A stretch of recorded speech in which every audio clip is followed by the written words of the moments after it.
সারা দিনে কারো ইনকাম যদি শুধুমাত্র 50 টাকা হয়, সেই সংসারে যদি 4-5 জন খাওয়ার মানুষ থাকে, তাহলে তার সংসারের অবস্থা কি হইতে পারে নিয়ে আজকে আমার নিজ অভিজ্ঞতা থেকে কিছু কথা বলবো। তো আসসালামু আলাইকুম, কেমন আছেন সবাই? চলে যাচ্ছি রায়হানের স্কুলে, কিছু কাজ ছিল, কাজ সেরে তারপর আস্তে আস্তে আপনাদের সাথে কথাগুলো আমি শেয়ার করব। আমরা সবাই জানি দেশের বর্তমান পরিস্থিতি খুবই খারাপ, আর এটা সবার উপরেই কিন্তু প্রভাব পড়ে।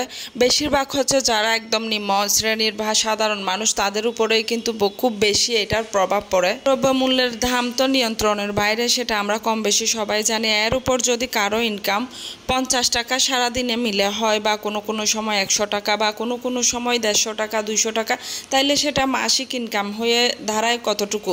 তাহলে সংসারে যদি কয়েকজন খাওয়ার মানুষ থাকে, তার অবস্থা কি হতে পারে? রিক্সাওয়ালা চাচার রিক্সায় যখন আমি উঠি, রিক্সাওয়ালা চাচাকে আমি জিজ্ঞেস করি, আপনি এই পর্যন্ত কয় টাকা ইনকাম করেছেন? তখন বাজে 12টা কি 1টা।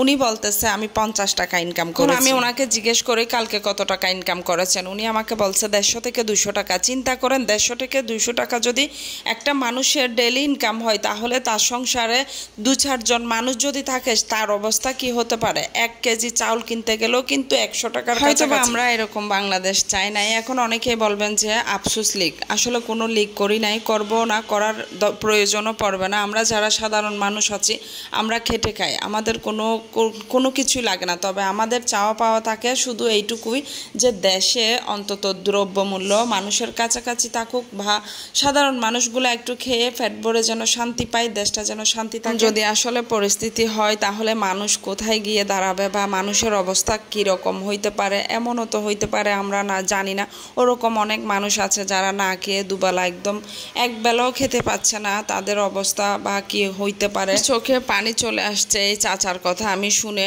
আসলে আমরা তারপরও আল্লাহ তাআলার কাছে অনেকে আছি যে নিজের যতটুকু আছে তা নিয়ে আমরা সন্তুষ্ট থাকি না, শুকরিয়া আদায় করি না। চিন্তা করলে, বাইরে বের হইলে, মানুষগুলোর দিকে তাকাইলে মনে হবে যে আমি আপনি কোন স্বর্গে বসবাস করতেছি। যাই হোক, বাসায় চলে আসলাম, এখন রান্না করব, খুব তাড়াহুড়া করে, ওই সময়টুকু নাই, খেতে হবে। তাই আমি একদম ভেন্ডি কেটে কুটে একদম ভর্তা করে ফেলছি। আর আসার সময় কিছু আর কি রায়হানের জন্য, যেহেতু সকালে স্কুলে নাস্তা নিয়ে আসছি, কারণ সকালবেলা উঠে মা ছেলে দৌড়াদৌড়ি করতে হয়, সে স্কুলে যাবে। যদিও সে স্কুলে যায় ডে শিফটে অনেক দেরিতে, তারপরেও ছেলেটাকে খাওয়া দাওয়া বলতে ভাতটা আমি খাওয়াইতে পারি না জীবনে, অনেক জোর করে যেদিন খাওয়াই সেই দিনেই খায়, ছাড়া খায় না। সবার ফ্যামিলির বাচ্চাগুলা মনে হয় এরকমই। সবার জন্য এটুকুই দোয়া করব যে আল্লাহ তাআলা যেন আমাদের দেশটাকে খুব শীঘ্রই শান্তি বর্ষিত করে এবং মানুষকে ভালো রাখে, এবং দেশের পরিস্থিতিটা ভালো হয়। আমরা যারা সাধারণ মানুষ আছি, আমাদের উপর যেন এরকম দ্রব্যমূল্যের প্রভাব বা না খেয়ে মরতে হয় ওরকম প্রভাব না আসুক। তো যাই হোক, এখানে একটু করেই হচ্ছে মাছ রান্না ছিল, ওটা আমি গরম করে নিচ্ছি।